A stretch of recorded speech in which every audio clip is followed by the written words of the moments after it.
몇 시간 봉을 볼지 몇 분 봉을 볼지는 우리가 정하는 게 아닙니다. 내가 좋아하는 타임프레임만 보고 매매할 것 같으면 차트 공부는 두세 달이면 다 끝나요. 그럼 다들 부자 돼 있어야죠. 몇 분 봉을 봐야 하는지 이걸 이해하면 여러분의 차트 분석은, 아니 트레이딩 인생은 완전히 달라집니다. 안녕하세요. 트레이더 이로운입니다. 오늘의 주제는 몇 분 봉을 봐야 하나요? 라는 건데 시작부터 답을 드릴게요. 몇 분 봉, 몇 시간 봉을 봐야 하는지는 우리가 정하는 게 아닙니다. 체력이 정해요. 그래서 몇 분 봉, 몇 시간 봉을 선택할지를 안다는 것은 체력의 의도를 파악한다는 것과 같은 의미입니다. 뭔가 흥미진진하죠? 시작에 앞서 트레이딩 비법서 전자책을 받아보길 원하시는 분은 영상 하단 정보란에 더보기 안에 신청 방법 확인 후 신청 바랍니다.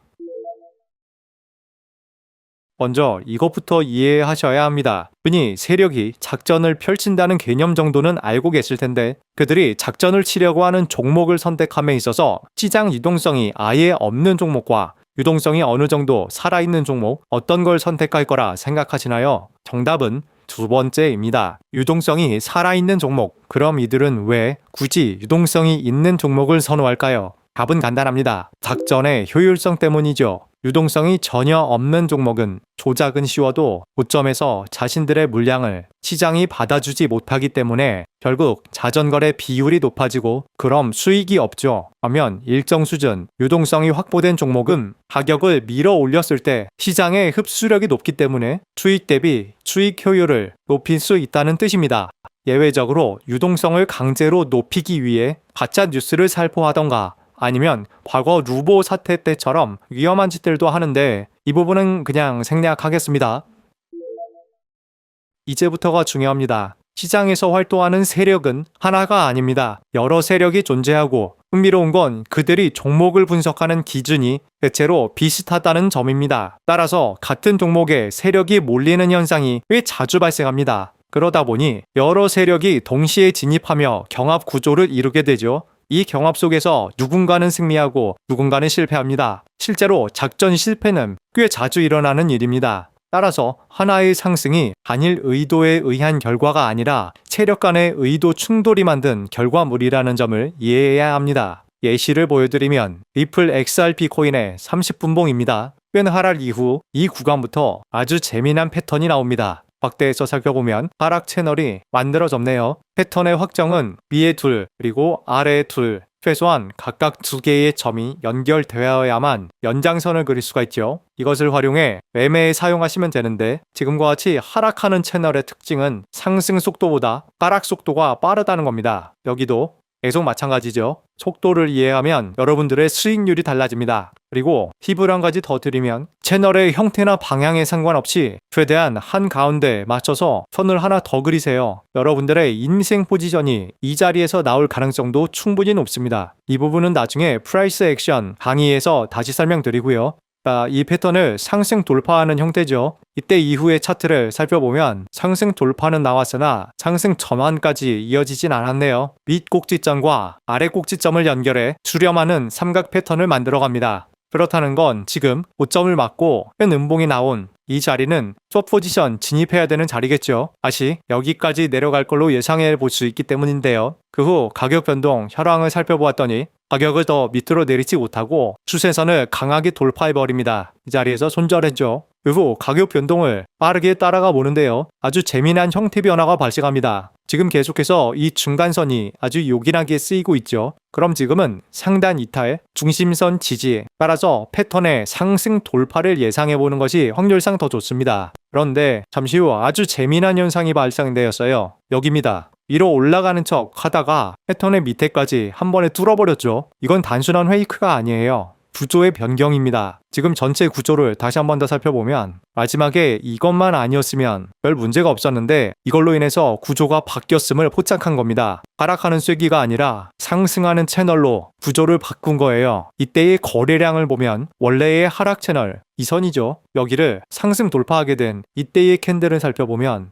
구조를 깨트리는 새로운 세력이 이 자리에서 진입했다는 걸 확인할 수가 있습니다. 따라서 마지막에 이 자리가 이제는 충분히 이해가 되죠. 그렇다는 건 지금부터는 가운데 선을 중심으로 가격이 움직이다가 위던 아래던 방향을 결정할 거라는 걸 알 수가 있죠. 위쪽 추세선과 아래쪽 추세선, 원래 봐야만 했던 선이 이거에서 바뀐 겁니다. 이전까지 하락 채널을 만들던 이 세력은 이때로부터 잡아먹힌 거예요. 지금처럼 패턴을 완성시키지 못하고 중간에 변경되는 건 다른 세력이 눈여겨보고 있다가 잡아먹으러 들어갔다는 증거입니다. 원래 봤었던 이 선의 연장선은 이렇게 되어 하면 이 구조에서 포착해낸 새로운 추세선은 엄청난 역할을 하고 있죠. 이제 시간 개념으로 확장해 볼게요. 세력마다 작전 시간 단위와 목표 가격이 다릅니다. 사람이 저마다 성격이 다르듯 세력도 역시 각각 다른 거예요. 단타형 세력은 짧은 시간 안에 치고 빠지며 중기 스윙형은 며칠에서 몇 주 단위로 움직이고 장기 세력은 수개월, 수년 단위의 트렌드를 만듭니다. 따라서 지금 차트를 움직이고 있는 주도 세력이 어떤 시간 프레임을 기준으로 행동하는지를 파악하면 그 세력이 단기 조작을 노리는지, 예를 들어 10일짜리 단기 작전 세력이 일봉을 볼 리가 없죠. 시간봉도 길어요. 그리고 지금 차트처럼 패턴이 계속 바뀌는 것은 세력들 간에 아직 자리 정리가 안 끝난 겁니다. 이런 차트 진짜 조심하셔야 돼요. 큰일 날 수 있습니다. 언제 어디서 갑자기 이런 빔이 나오고 또 하락이 나오고 진짜 조심하셔야 되는 차트입니다. 결국 우리가 해야 할 일은 단 하나입니다. 현재 이 종목을 주도하는 세력의 시간 구조를 해석하는 것, 이 한 가지를 알아내는 순간 몇 분봉을 봐야 하는가 라는 질문에 답이 자연스럽게 따라오게 되죠. 이게 바로 기술 분석의 최종 목적지입니다.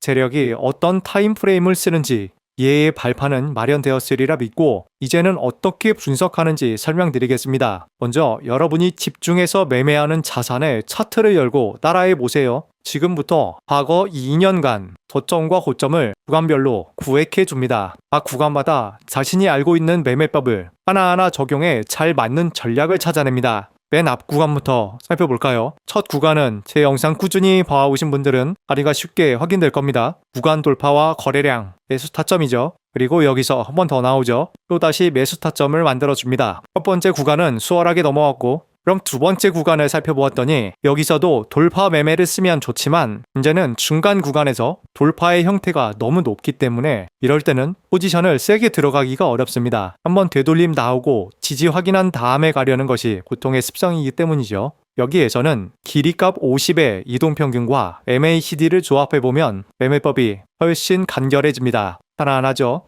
사용한 매매법을 이렇게 하나하나 기록으로 남겨둘게요. 앞서 두 구간 살펴봤고 다음 구간은 어떨까요? 여기 이런 형태는 RSI만한 게 없습니다. 가격의 저점은 낮아지지만 지표의 저점은 올라가는 상승 다이버전스가 이 자리로부터 확정되었고 RSI에서 제일 중요하다고 계속 설명드렸던 중심 50선 이 위로 분포가 압도적으로 올라간 게 이때죠. 이때입니다. 따라서 중심선을 상승 돌파하게 된 이때 또 다시 타점이 나오고요. 그리고 레벨을 조금 더 높여드리자면 가격의 저점은 추세 방향대로 높아지지만 지표의 저점은 낮아지죠. 50선 위에서 발생하는 일입니다. 이것을 히든 다이버전스라고 부릅니다. 추세의 지속을 잡아내는 고급 분석법이에요. 그 후 가격 상단으로 갈수록 계속해서 하락 다이버전스가 나오고요. 마지막 고점 요때까지 놓치지 않고 하락 다이버전스가 뜹니다. RSI는 길이값을 14를 기준으로 쓰죠. 그렇기 때문에 이동평균과 조합을 할 때도 중기, 지금 사용하고 있는 50 정도면 조합이 좋습니다. 이 구간은 매매법을 이렇게 정리할 수 있겠네요. 그리고 나서 바로 지금 구간인데 동일한 전략을 지금 구간에도 사용한다고 생각해 보세요.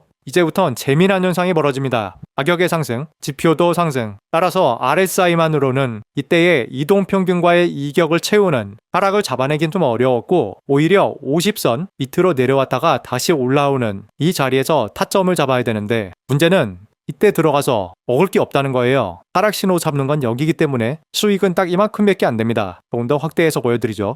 여기서 롱 진입, 그 다음 여기서 익절이었기 때문에 먹을 수 있는 구간이 딱 이만큼이에요. 또 다음 살펴보면 이때는 다시 50선 위로 올라오는 자리이기 때문에 이 자리 롱 진입, 이 캔들이죠. 그리고 나서 가격의 상승, 지표는 하락, 다이버전스가 나오고 캔들 분석과 RSI 분석 결과를 통해 이 자리에서는 포지션 익절했겠죠. 여기까지는 그럭저럭 괜찮았어요. 그런데 이후부터가 매매법이 꼬이기 시작합니다. RSI 50선 내려왔다가 다시 올라가는 이 자리, 여기죠. 여기 종가에서 포지션에 들어가게 되고요. 그런데 이 음봉 나올 때까지 움직일 수 있는 방법이 없어요. 포지션 가져가다가 운이 좋았다면 이때 이만큼 익절되고 아니면 진입자리 밑으로 한번 깼었죠. 그냥 이 자리에서 본절치기로 나갔을 확률이 더 높습니다. 그리고 나서 보면 이젠 가격 하락과 함께 지표의 고점도 같이 내려가는 약세형 움직임이 나오던 가운데 가격이 갑자기 튀어 올랐죠. 이때는 추세가 완전히 멈추었기 때문에 50선 기준으로 하락 돌파, 상승 돌파, 매매법을 적용하기가 어렵습니다. 그렇다는 건 지금의 구간에서는 특히 이 구간 이후로는 적용되는 매매법이 달라진다는 것을 확인할 수가 있어요. 이해되시죠? 이것을 해보면 어떤 종목은 과거부터 지금까지 동일한 결과를 주기도 하고 또 어떤 종목은 과거엔 승률이 좋았지만 지금은 안 좋은 경우도 있습니다. 그것이 바로 관여하는 세력이 바뀌었다는 증거입니다. 이제 차트에서 형태가 바뀐 지점, 즉 과거엔 잘 맞았지만 이제 맞지 않게 된 지점을 찾으세요. 차트 형태가 이전과 꽤나 다를 겁니다. 그것이 하락이든 상승이든 상관없습니다. 지금부터는 선물을 기준으로 설명드릴 거니까요. 그 구간 전체를 한 개의 캔들로 담을 수 있도록 기간을 조정합니다. 3개월, 1개월, 2주, 1주 등 차트에 맞게 해당 구간 전체를 한 캔들에 담아보세요. 이렇게 큰 타임 프레임으로 구간을 묶은 다음 여기서부터 탑다운을 시작하세요. 추세와 조정 형태가 한눈에 보일 때까지 탑다운합니다. 무조건 작은 프레임까지 계속 내리는 게 아니라 하동, 즉 변곡을 볼 수 있는 가장 큰 타임 프레임을 찾는 거예요. 지금까지 배운 모든 기법들을 동원해서 저점 이후 첫 상승과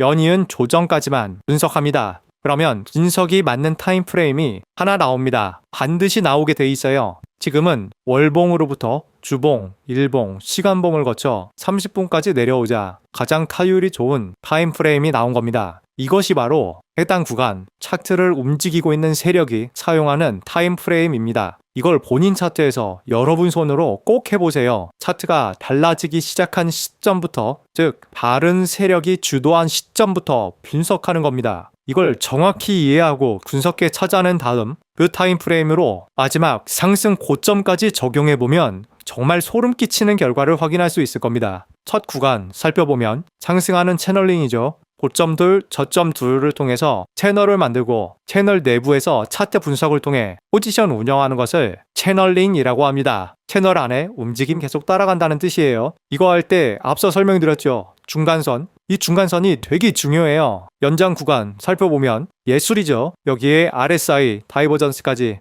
그 다음 구간도 살펴볼까요? 확산하는 삼각형에서 중간선이 계속해서 중요한 역할을 하다가 이때의 지지를 통해 채널의 형태를 바꿉니다. 알맞은 타임프레임과 분석법을 찾아내는 거, 이게 차트 분석의 목표점이에요. 이것이 세력의 의도를 읽어내는 기술입니다. 기본적인 분석 툴만 가지고도 지금 이 정도 결과를 이끌어낼 수 있다는 점, 그동안 제 영상들을 정확히 이해하신 분이라면 지금 이 내용을 분명히 확인할 수 있을 것이고 진심으로 온몸에 소름 돋을 겁니다. 지금 살펴본 이 내용은 기술 분석의 목표가 어딘지를 여러분들께 알려드리려는 나침반일 뿐입니다. 앞으로 제가 올려나갈 영상들은 이 뼈대 안에 살을 채우기 위한 것이에요. 그것이 앞으로 여러분이 저와 함께 하나씩 해나가야 할 과정인 겁니다. 유튜브에 몇 분봉을 봐야 하는가를 검색해보면 영상이 정말 많습니다. 상위 노출된 영상만 30개를 봤는데 한국이든 미국이든 대부분 내용이 비슷합니다. 캔들 분석과 탑다운 분석법까지만 다루고 끝나죠. 그럴 수밖에 없습니다. 왜냐하면 세력의 의도를 파악할 수 있다는 개념 자체가 아마추어 단계에서는 거의 존재하지 않기 때문입니다. 실제로 세계 상위 트레이더들 사이에는 그들만의 리그가 있어요. 그 리그에 입문할 수 있는 첫 걸음이 바로 세력의 의도를 분석해내는 기술입니다. 이 기술에도 교과서가 있고 그 단계를 넘어서면 자신만의 분석 체계를 만들어가게 됩니다. 오늘 제가 말씀드린 내용은 그 중에서도 개론에 해당합니다. 즉, 어떤 자산군에서도 적용할 수 있는 기초적이면서도 엄용적인 접근법이라는 뜻이죠. 단, 분명히 말씀드릴게요. 이건 시간이 걸립니다. 첫 상승과 조정 국면, 해석 결과에 따라 매매 전략이 완전히 달라지고 타임프레임 선택 또한 편식하면 안 됩니다. 내가 하고 싶은 것으로 하는 게 아니라는 건 충분히 이해하셨을 거예요. 그래서 다양한 매매법을 익히고 그 과정에서 수많은 지표를 직접 다뤄보셔야 합니다. 앞으로 제가 영상으로 알려드릴 지표만 해도 50개가 넘습니다. 거래량 분석이라고 해서 이것만 보는 게 아니라 지난번에 볼륨 프로파일 보는 법 같이 살펴봤었죠. 그리고 구간 내 거래량의 방향성을 확인하기 위해 델타 거래량도 봐야 됩니다. 그리고 단타 배우고 싶다는 분들 많이 계시는데 오프닝 레인지 매매 전략을 필수로 알고 계셔야 돼요. 한국어로만 매매 전략 배우신 분들은 시초가 매매라는 것을 들어보셨을 텐데 그것이 오프닝 레인지 매매 전략의 일부분입니다.